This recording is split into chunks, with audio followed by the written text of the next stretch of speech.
Welcome to the series of building a Harry Potter castle door. Gonna try and make something look like that. And did we make it? There it is. All right, it's our sneak peek. Stay tuned for the rest of the project. Here we go.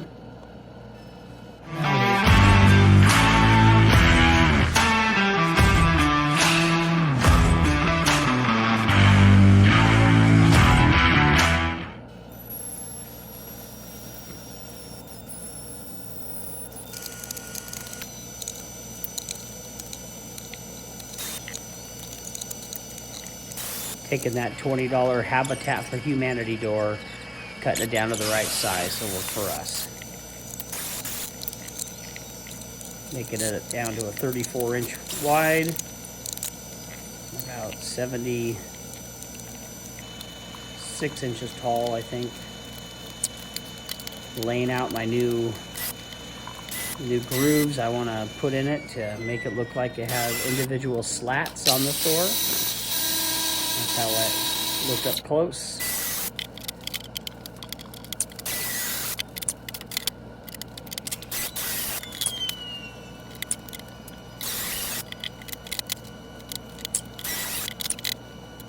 Got them all done on one side. All right, so when you're using a jigsaw on really thick material, this is kind of one of the side effects. This is turned upside down from when I cut this arch. It might be hard to tell, but this cut is really at an angle. The jigsaw blade, they're kind of thin and they like to wander. I don't know if you can tell here. It looks like an optical illusion on the camera, but this angle is significantly, maybe 1/8 of an inch angled in. So you just have to kind of take that into consideration. It's not the ideal tool for here, but it's what I had. Didn't have to buy another tool or anything like that, even though I love buying tools.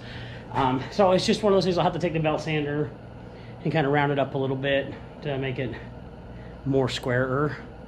That's not the right word, but to square it up.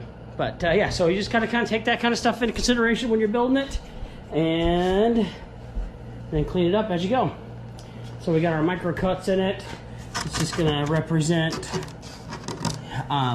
individual panels. So 5 panels. We're gonna sand all this down, put a prime coat on it, and then do some wood painting. Or we're gonna try and paint the grain, make it look more bold than this this oak ply or the oak veneer that's on it. And then like things like this burn will go away once we sand it all down. Yeah, so that's kind of where we're at right now. Just moving forward. A little bit of an update coming in. Oh.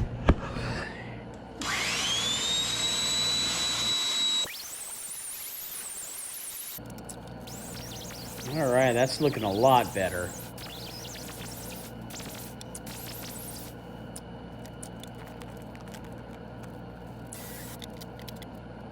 Flipped it over and doing the grooves on the other side.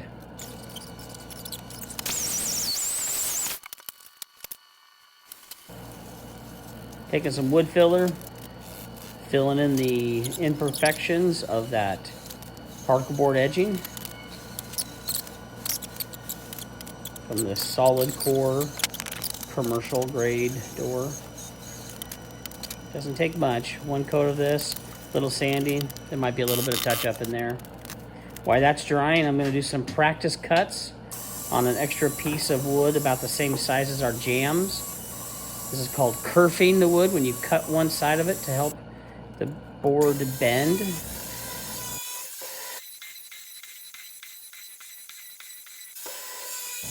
All right, let's see how it goes. See if I can get this to bend around the door. Yeah, that looked like it worked out pretty good.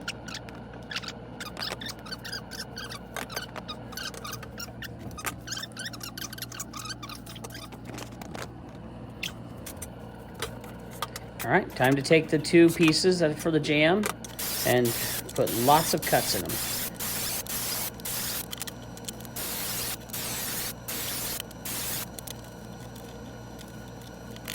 Look at that sucker bend. That's awesome. When I was able to start bending that thing, woo, I was excited. So here's the kerfing. The door jambs, got them upside down, just kind of leaning up against the garage, letting them relax a little bit. Kerfing turned out pretty good. The bottom half is not bending. Well, this bottom 3 inches or so is not bending as easily as the rest. I think it's just flat out just like leverage. So I'll put something kind of heavy on those later today. Yeah, hopefully they bent around the door pretty well. I was pretty happy about that. So just getting, put the hat on. You guys don't need to see my old man hair.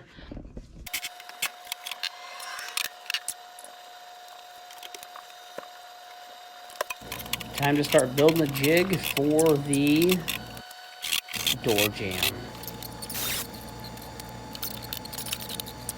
I didn't think building the door was going to be very difficult. However, building the jamb ended up being the hardest part. I knew it was going to be a little bit of a struggle. Never done it before. But I was looking forward to the challenge. And kerfing those boards, bending them, gluing them, building the jamb stop. It was a struggle. It took me a bit of time to wrap my head around it and figure out how I was going to do it. But it turned out really cool. So this is just me protecting the door from the extra glue that I'll be putting on it when I'm gluing those curves closed.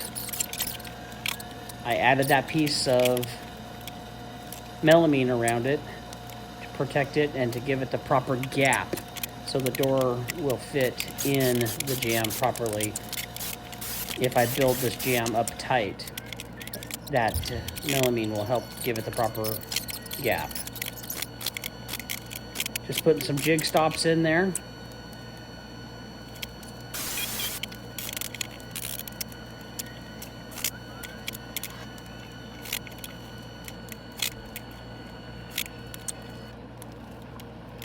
Getting the angle cut on those peaks. That was a little bit fun. A little bit of guesswork.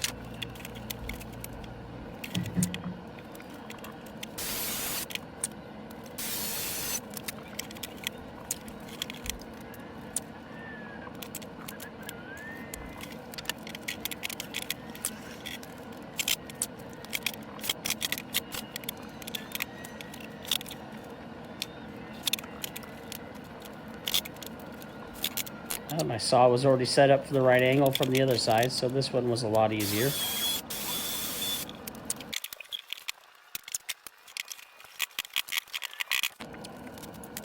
Put some clamps on there just to make sure that that door and the jamb were getting together at 90-degree angles. All right.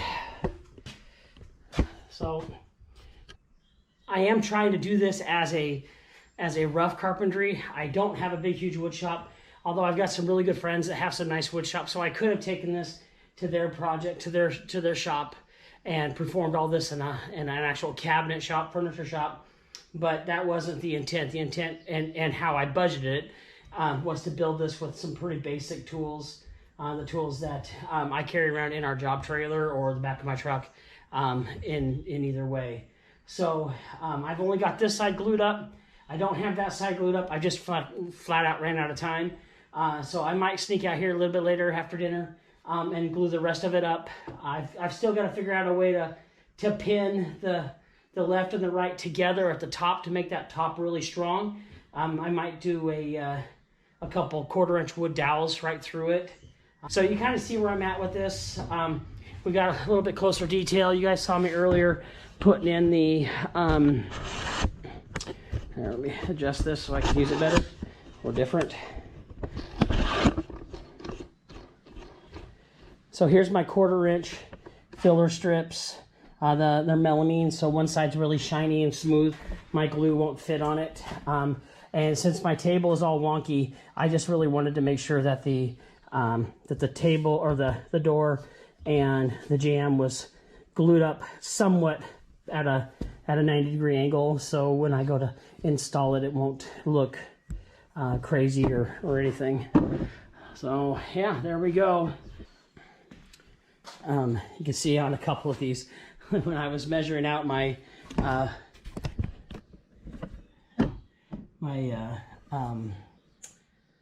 kerfs, like this one, when I was measuring out all those 5/8 kerfs, this one got to 3/4, and then I got a couple that were in half, and I just wasn't paying attention with my measuring as well as I should have. The outside looks really good. If this was an outside kerf, that would be great, but this will be all painted. Remember, this is all going to be paint grade GM, so you won't see any of this once I Bondo it and sand it down. The door will be painted as well. It'll have that the grain tooling on it, and yeah. So hopefully this will still look good. It is going to be a short door, but it's going into a short ceiling, so that makes sense. It's just with the clipped corners, the arch, whatever you want to call this doorway, it's going to feel even smaller. But I hope the coolness will take into consideration with how small it feels. So yeah, there we go. I'll get some more going later. You guys have a good night, or well, I'll catch you after, whatever.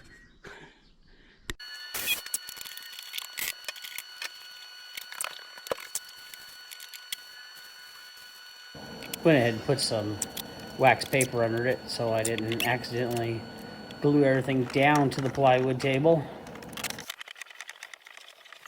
Make sure all the kerf cuts have proper amount of glue in there. I tell you, every time I put those jams into that jig and watched them bend, I was so excited. I'd been stressing over that, building that jam for days.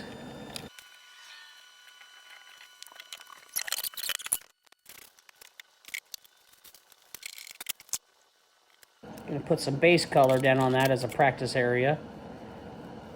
Two far right and left sides were solid color, and then the middle was a mixture between the two.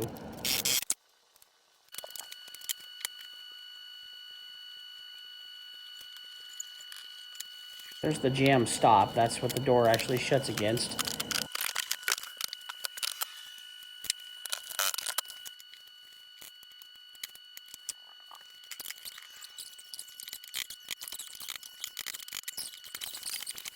All right, now I get to practice with some grain, the grain tooling.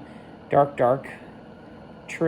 color was the color for all of the, same color for all the grain. It was the base color underneath that I kind of fluctuated with. Didn't like how that one turned out. This is the first time I'm really getting to play with those pieces of those trim tools, or the graining tools. Oh, I guess I fibbed. That first one I did mix the colors a little bit together. So I thought the first one was pretty, but just a little bit too loud. That middle one was just perfect. That's what I ended up going with. And that last one was just too dark. All right, cleaning up those jams a little bit.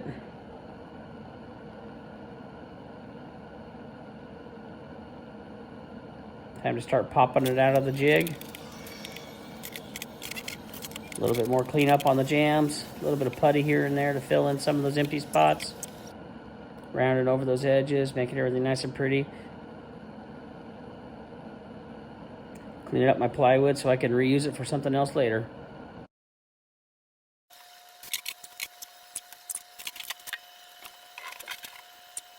Use my jams as a template to build or to mark out the case trim, the trim that goes around it. So now I have them all marked out. I can put the base coat on those, set them aside. So I went with the 50-50 mix on the base, and then I just stayed with the dark brown for the grain. And while that's drying off to the side, I am taking the opportunity to my case trim, the trim that goes around the door jamb.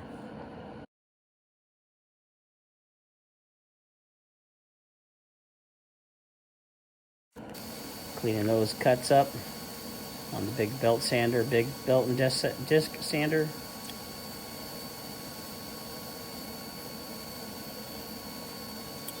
Got those all cleaned up, then we're gonna throw some paint on them so they can dry, and throw some graining on it.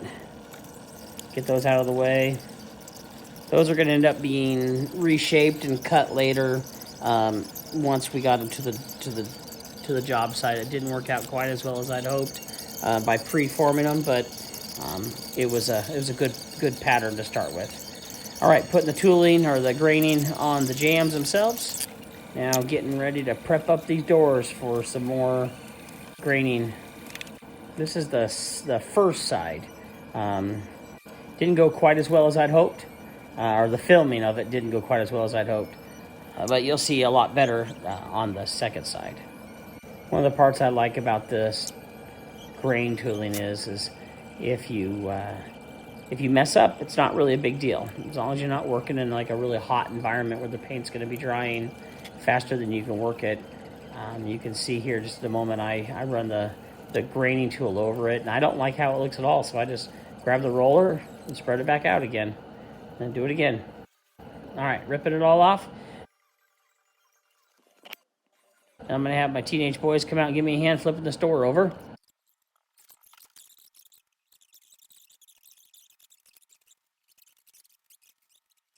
Okay, starting back over, base color.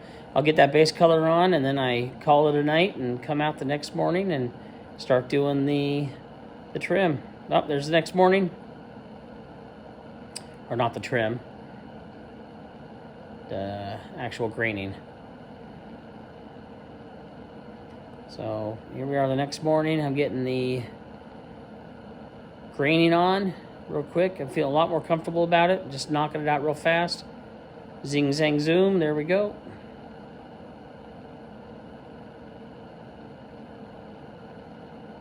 Whip that one out real quick, and then I rip the masking off, and that's when I noticed that even though I let it sit overnight, that base coat was still a little bit fresh, so the masking took some of the color off with it. So I'm just touching up where the masking took it off. All right, and now this sat for a full day and a half, so now I'm back to doing those last two panels in between.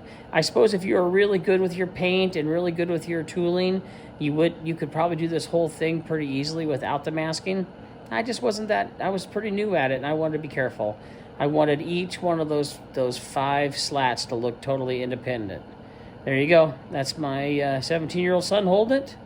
Yeah, he looked really happy posing in the picture. All right, here we go. This is where Bill is starting to do the installation of the frame. While he's doing that, I'm in the back routering out the hinge pockets and drilling it out for a deadbolt. We did not have any room to spare. We built this thing just perfect for the opening that was allowed. These stairs were not my stairs. We did not build those stairs. They were already there when we started taking care of the project upstairs. Here, the jam's all pretty much set at this point. Oh, never mind. We still don't have the blocking back in there. There's some drywall. Got the drywall up on the inside. And there is a picture before all the casings on. Oh, there's our finished picture. Doesn't that look nice? We got all that 1x4 tongue and groove all weaved in and all enclosed. The door looks like it's supposed to be there. Yeah, it turned out really sharp. Oh, there's the inside picture. I just love the point that trim comes to. That was great. It turned out even better than I'd hoped. Hey, there's a sneak peek of the upstairs of the Harry Potter attic. Hope you guys enjoyed that. That was a lot more work than I planned on this project. It was a lot of fun. I really enjoyed it. Hope I didn't bore you too much. If you stuck all the way through to the end of this, I really appreciate you guys. All right, stay tuned, and we'll have another one come up for you pretty soon. See ya.